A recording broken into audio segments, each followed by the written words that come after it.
maksudnya employee life cycle itu apa gitu. Jadi singkatnya, employee life cycle itu adalah proses di mana karyawan itu mulai dari dia tahu tentang perusahaannya kita, sampai dengan dia masuk ke perusahaannya kita, sampai dia keluar lagi.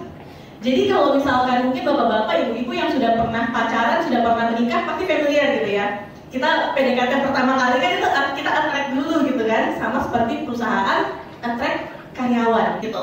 Pas karyawannya masuk fase honeymoon gitu, ada onboarding dulu, kita harus integrate si karyawan ke perusahaan gitu kan.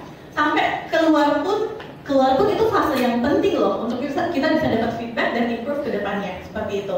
Jadi kurang lebih itu fasenya yang kita sebut employee life cycle dari awal karyawan masuk sampai dengan karyawan keluar. Nah, gimana bentuknya gitu ya? Jadi employee life cycle ini kita bagi menjadi 6 stage gitu. Dari 6 stage ini nantinya kalau kita lihat di sini ya, yang pertama kita lihat dulu yang pertama. Sebenarnya yang bapak-bapak, ibu-ibu lihat yang serius sebelah itu, di sini untuk mempermudah pengenalannya aja gitu. Jadi attraction itu adalah fase di mana karyawan itu kenal dengan perusahaannya kita dulu. Pernah nggak sih kita mau rekrut orang karyawan, tapi pas kita ngundang dia interview atau ngasih dia offer, dia nolak gitu. Nolaknya karena apa? Karena nggak kenal dengan perusahaannya gitu. Atau dia ngerasa bahwa wah ini jangan-jangan perusahaannya abal-abal gitu ya.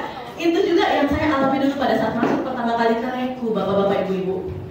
Orang-orang mikirnya Reku dulu itu pinjol, robot trading gitu ya. Orang-orang mikirnya pasti yang enggak lah gitu. Sehingga pada saat saya masuk ke Reku, banyak orang-orang yang kita itu kasih offer, udah interview, udah lolos, udah suka nih kita kan. Tapi pada saat kita kasih offer, ditolak. Tinggi banget, dulu sampai 50% lebih tuh kita kasih offer dan ditolak gitu. Lalu dari situ kita melihat, oke, apa ya yang perlu kita lakukan gitu kan. Kalau ibaratnya kita PDKT sama orang, kita perlu dandan dulu dong gitu buat sebelum ketemu gitu ya. Tapi sebelum dandan, jangan sampai make up-nya doang yang bagus, dalamnya jelek gitu. Jangan sampai pas hapus make up jadi berubah gitu ya. That's why kita perlu untuk mempertimbangkan gimana sih cara kita untuk membangun employer branding atau menjual perusahaannya kita di social media gitu ya, tapi tetap truthful sesuai dengan yang di dalam seperti apa perusahaannya.